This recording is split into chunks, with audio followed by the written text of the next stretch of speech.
இந்த தீபத்தை நீங்க ஏற்றி வரும்போது பாவங்கள் நீங்குங்க.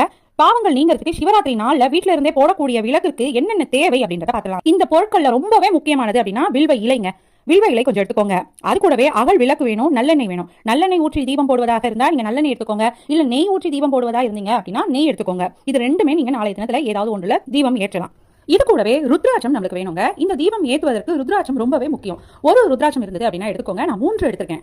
அதே மாதிரி திரி எப்படி இருக்கணும் அப்படின்னா மஞ்சள் நிறத்திலையும் சிகப்பு நிறத்திலையும் இருக்கணும். இந்த 2 திரியை எடுத்து வச்சுக்கோங்க. இப்போ ஒரு அகலமான தாம்பாள தட்டு எடுத்துக்கோங்க. அதுல வில்வ இலையை பரப்பி வச்சுக்கோங்க. அதுக்கு நடுவுல ஒரு மண் அகல் விளக்க வைத்து நெய் அப்படி இல்லைன்னா நல்லெண்ணெய் ஊற்றி மஞ்சள் சிகப்பு திரியை ஒன்றாக திரித்து, அதாவது ரெண்டையும் சேர்த்து திரித்து தீபம் போடணுங்க.